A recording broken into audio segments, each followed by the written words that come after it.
It's always fun to talk about something that a big corporation's making, and then the day you're recording it, you find out that that big corporation wants to buy another big corporation. Because Paramount wants to buy Warner Brothers. They're going to put in a bid or something. Isn't that wonderful? Paramount's been doing okay lately. That's not like the topic of this video, but Ellison took over. He's doing okay, showing you the angles he wants to play, and put a lot of emphasis on this property. Because we're talking Star Trek today. We are talking the third season of Star Trek Strange New Worlds. This is the first season where I'm not doing weekly episodic reviews. You know, there's only so much time in your life, and I've been pretty busy of late. And then watching the first couple episodes, I just went, I'm okay not to do it. Like, do I need to spend 15 minutes every week talking about this thing that I'm not really liking? I don't know if I need that. It's the third season, so we're still trying stuff. I don't know. It's really interesting. Television's so weird lately. I've talked about this a whole bunch, and I always have a theory I put forward for a lot of shows like this, where the half-life of the show gets lower and lower, and it's been so different just in terms of like how Star Trek's existed, like when it first came out in the 60s, to The Next Generation and Voyager and all that stuff, and then those shows go on for seasons upon seasons and episodes upon episodes, and then the half-life with the new era and the Paramount stuff and Discovery and all that stuff, and then the half-life of Strange New Worlds. It all gets smaller and smaller, and the quality gets worse and worse, and then it just runs out of steam quicker. A lot of shows do this. This one's no exception at the moment. I thought it might last a little bit longer, but 2.5 seasons of pretty good Star Trek in the 2020s, I can't complain about that. That's not a bad track record. It's more wins than losses. I don't know why I'm so negative about this season. On paper, there's not much different than the previous ones, but everything just feels a little more hollow, a little less character study, and more self-referential, which I think can be important to a franchise. It is the detriment to the success of Star Trek. This should never be a show that is referencing itself. The title is Strange New Worlds. We don't go to a lot of Strange New Worlds in this season. We spend a lot of time on the ship, which is okay. That's okay. And when we do go to the places, and we go to some Strange New Worlds, it's in service to something you already know. Like a zombie apocalypse, or an episode of a Q-like character, or let's go to a new location on a holodeck. You don't have to reference Star Trek stuff for me. I know I'm watching Star Trek. I don't get excited when you do a holodeck episode, especially when that's not like what this era is about. So the fact that you spend an entire episode of only 10 episodes to this concept that we all know is only going to lead to like the one joke saying, well, I guess we're not ready for holodeck technology. That's the whole payoff of that episode. It doesn't really add anything. And the stuff with like Rhys Darby doing like a Q-like character, whatever. You're not impressing me. It's okay. So I want to see new ideas being presented, and I don't think this season has too many new ideas. It is scenarios you've seen these characters in before, and then none of them fully land or commit to stuff. There's some entities that take over people's bodies. There's like a joke where people turn into Vulcans, whoop-de-doo. Ortegas has to survive on a planet with a Gorn.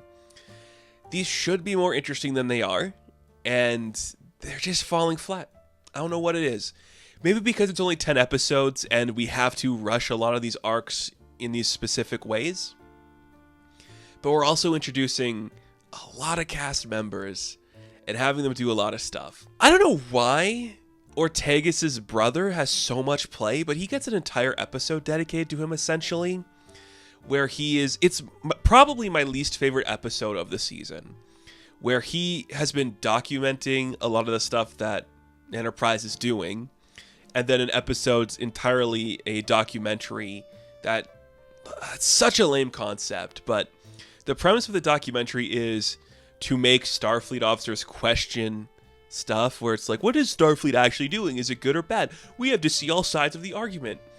I don't need to see that from Star Trek in this capacity. If you want to give me some Starfleet stuff where it's questioning what it's doing, you do that through the characters, not through a fake documentary that doesn't add anything. It really doesn't service the characters or the beats because nobody acts in character when they're doing their talking head pieces. It doesn't work. It is a cheap gimmick that really failed this season. And there's been a couple of those. Did not care for the Vulcan episode where everyone's suddenly a Vulcan.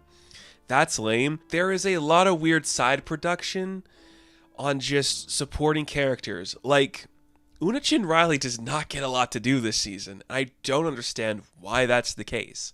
Pike gets some stuff, but he is hardly the central figure. For some reason, they really focus in on Spock and his sex life, which is such an annoying thing. I was okay with it a couple of times. We're flirting with the idea. Spock can have sex. I'm not against that. But when it becomes the only thing we know how to do with that character is have him deal with a breakup or deal with a new romance, you're not doing much of the Spock character. It's kind of defeating the purpose of Spock. I still think Ethan Peck is doing a really good job as that guy. But man, we just really say he's doing a lot of dancing this season and a lot of hooking up and he has to deal with romances and stuff. And I don't understand that. I don't understand that. It's kind of annoying. On that note, too, another new character we spent a couple episodes with is Christine's new boyfriend. And I'm like, yeah, do we need an entire episode with him, too? And Ortega's his brother, and they find, like, an old ancient ruin? I don't need to see these people do this stuff. Have one-off characters for me to experience in this world. We get a couple of good ones, as much as I don't really care for the Rhys Darby stuff. I mean, he's a good choice for that type of character. Patton Oswalt's in this for a minute. That's something. But you know what really worked this season for me? And maybe this is the problem I'm having with Strange New Worlds, is every time James Kirk shows up on screen, and he is in this season quite frequently, a few episodes here and there, but he is a frequent player.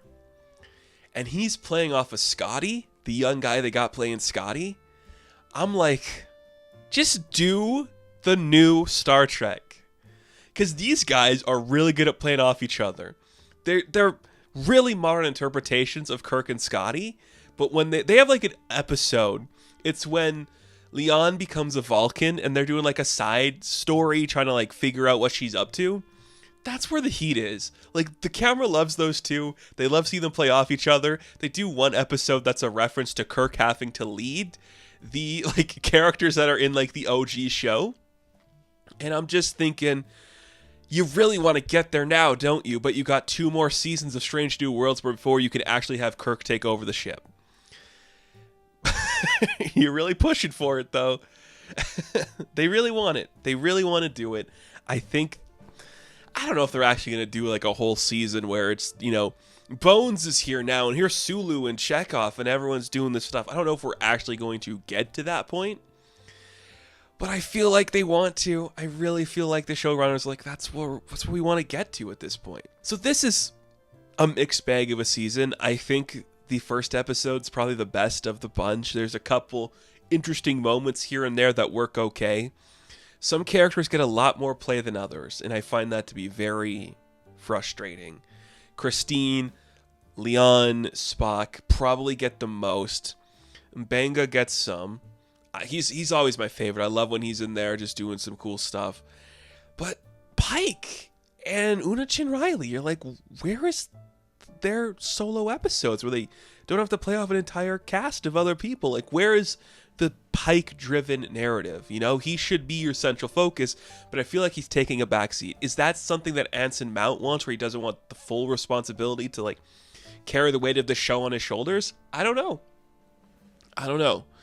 I feel like we're using a lot more of the sets as well. Like, there are some interesting locations. A lot of them are really dark when we're not on the Enterprise. So I think that's to make you feel like it's bigger than it is. There's a lot of, like, void stuff. Not even just, like, the technology of the void, but, like, big empty corridors and, like, hallways and big ruins so everything can look like it's larger than it is. Not a lot of exploring a bunch of new worlds. which is the problem. I still don't know how I feel about this Gorn design. It's grown on me a little bit more. Just, it needs to look lumpier. You know, it needs to look not as sleek. Just bigger and dumber, I think. But, you know, 2 more seasons, 20 more episodes of the show after this season. I can handle it. I can do it again. I am still excited when an episode would come out where I was like, yay, finally, what's this one going to be about? It frequently let me down, but I think in an era where franchise television is at an all-time low, and we're slowly seeing the resurgence of things like Peacemaker and Alien Earth actually taking chances and doing weird stuff, the fact that a Star Trek show is like 4 out of 10 for its 3rd season isn't bad. That's kind of a win. Everyone seems to be having fun, maybe a little too much fun for some of the serious stakes we're playing with. But Spock dances a lot, so if you like that, it's kind of cool. Carol Kane shows up and just is Carol Kane, so I can't complain about that. There are selective moments here and there that really work, and then there's some that don't.